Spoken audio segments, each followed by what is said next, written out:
अस्सलाम वालेकुम दोस्तों। आज का हमारा वीडियो का टॉपिक है कि मुफ्ती मोहम्मद इस्माइल साहब ने मज़दूरों के लिए क्या किया। टॉपिक बहुत अहम है, तो चलिए बिना टाइम गवाए वीडियो को शुरू कर दे। तो मैं हूँ फैयाज़ अहमद अंसारी और आप देख रहे हैं फैयाज़ ब्लॉगर चैनल। और आज का हमारा जो टॉपिक है कि मुफ्ती मोहम्मद इस्माइल साहब ने मज़दूरों के लिए कुछ नहीं किया। ये सवाल मुझसे सबसे ज़्यादा पूछे जाने वाला सवाल है कि मुफ्ती साहब जैसे बुनकरों के लिए बुनकर सर्कल बना रहे हैं और यहाँ वहाँ भाग दौड़ कर रहे हैं, तो क्या उन्होंने मज़दूरों के लिए कुछ किया या नहीं? तो मेरा ये जवाब है कि मज़दूरों के ताल्लुक़ से, यानी लूम के ताल्लुक़ से, सबसे पहले तो मज़दूरों को ये समझना होगा कि लूम जो है या सेठ जो है वो मज़दूरों से हट कर कोई अलग मौजू नहीं है। अगर मुफ्ती मोहम्मद इस्माइल साहब मज़दूरों के लिए या लूम के लिए या बुनकरों के लिए कुछ करते हैं तो इनडायरेक्टली वो मज़दूरों के लिए भी कर रहे हैं। और दूसरी बात कि जैसे कि आप लोगों ने ये देखा है कि मैंने कारखाने जा कर के मज़दूरों के लिए भाग दौड़ की है, एक एक मज़दूर को जमा किया है और उसको मज़दूरी के ताल्लुक़ से आवाज़ उठाने के लिए कहा है और ख़ुद उनकी आवाज़ बनकर मैंने कई वीडियोज़ बनाई है। तो मैं मज़दूरों से ये सवाल करना चाहता हूँ कि आप लोग कब इकट्ठे होंगे? यानी अगर आप मेरे बोलने पर इकट्ठे नहीं होते हैं, मज़दूर तंजीमें अलग अलग जलसे लेती हैं और आप लोगों को इकट्ठा करने की कोशिश करती हैं, आप वहाँ पर भी अपनी हाज़िरी नहीं देते हैं और कोई कदम नहीं बढ़ाते हैं। मज़दूरी के ताल्लुक़ से आपने कभी इकट्ठे होकर के कोई बात नहीं की। मैंने आपकी आवाज़ उठाने के लिए कारखाने जा कर के मेहनत की, तब भी आपने मेरा साथ नहीं दिया। तो क्या मुफ्ती मोहम्मद इस्माइल साहब आवाज़ उठाएंगे तो क्या आप साथ देंगे? आपका जवाब क्या है पता नहीं, पर मैं ये कहूँगा कि आप भी उस वक्त भी साथ नहीं देंगे। जाहिर है मज़दूर यूनियन दो मज़दूर यूनियन अलग अलग तरीके से आप लोगों के पास आती है, महल्ले में जलसे वगैरह करती है, आप वहाँ तक भी नहीं पहुँचते हैं। तो फिर मैं ये कैसे उम्मीद करता हूँ कि आप मुफ्ती मोहम्मद इस्माइल साहब का साथ देंगे। दूसरी बात, मुफ्ती मोहम्मद इस्माइल साहब ने अगर बुनकरों के लिए कुछ किया है तो इसके लिए जो है बुनकर हजरात मुफ्ती साहब के पास गए, कई लोग मिल करके और इकट्ठे होकर के उन्होंने बात की और मुफ्ती साहब ने इस ताल्लुक़ से काम किया। पर क्या मज़दूर कभी इकट्ठे होकर मुफ्ती साहब के पास इस ताल्लुक़ से गए? नहीं, कभी नहीं गए। अब वो चाहते हैं कि हम जाए भी ना और मुफ्ती साहब जो है हमारा काम भी कर दे, तो ऐसा तो हो नहीं सकता है। कुछ कदम आप लोगों को भी उठाना होगा।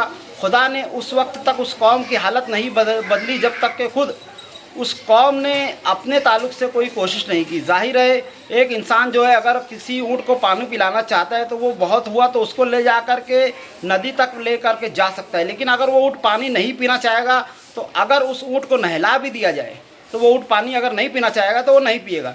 यही हालत आज के हमारे मज़दूर हजरात की है कि अगर उनको मज़दूरी बढ़ाने में इंटरेस्ट नहीं है, वो सिर्फ बातें करते हैं। यहाँ तक कि मैंने इतनी मेहनत की है, 4 महीने से मैं मेहनत कर रहा हूँ मज़दूरों को जमा करके, वो मेरी वीडियो देखने तक की उनके पास फुर्सत नहीं है।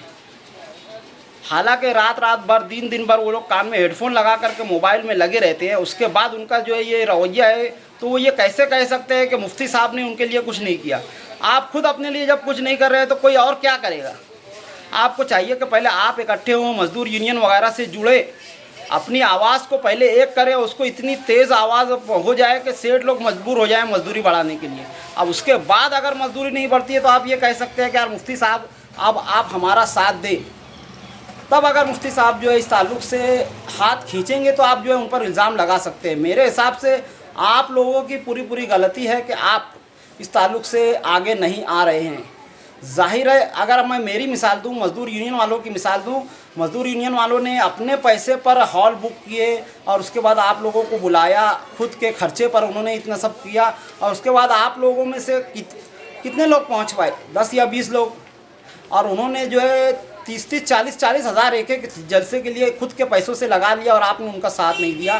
तो कोई आपसे कैसे उम्मीद कर सकता है कि आप लोग जो है उनका साथ देंगे? कोई खुद से उठकर आपके लिए क्यों तकलीफ़ करेगा जब आप खुद अपने लिए नहीं उठ रहे हैं? मैं ये कहना चाहूँगा कि मुफ्ती साहब पर इस तरह से उंगलियां उठाना बंद करें। हर एक मज़दूर से मैं ये कहना चाहूँगा कि आप पहले खुद अपनी आवाज़ बंद करके आगे आएँ। मैंने कारखाने जा कर के जो है एक दिन एक महल्ले में लोगों को, मज़दूरों को जमा किया और उस पर जो है मज़दूरों का रिस्पॉन्स इतना ख़राब था, तो अब इससे ज़्यादा कोई क्या कर सकता है? और उसके बावजूद आप लोग जो है इकट्ठे नहीं हो रहे। आप लोग मज़दूर हजरात जो है इस तरह से किसी भी सियासी रहनुमा के ऊपर ये उंगलियां उठाए कि यार मुफ्ती साहब जीत कर आ गए लेकिन मज़दूरों के लिए कुछ नहीं किया, इसके लिए कुछ नहीं किया। आपने अपने लिए क्या किया, सबसे पहले आपको ये देखना होगा। और मैं ये कहना चाहूँगा कि इस तरह के बैठे बैठे कमेंट करना बंद करें, खुद अपने लिए खड़े हों, मज़दूर यूनियन वगैरह से जुड़ें, खुद के लिए आवाज़ उठाएं, कोई ऐसा काम करें कि मालदार तबका या कारखानादार तबका इस ताल्लुक़ से हिल जाए। और उसके बाद आप अगर ये देखते हैं कि आपका कोई साथ नहीं दे रहा है तो आप ये कह सकते हैं। तो आज की वीडियो में इतना ही, मिलता है अगली वीडियो में, तब तक के लिए खुदा हाफिज़। अस्सलामु अलैकुम वरहमतुल्लाहि वबरकातुहू।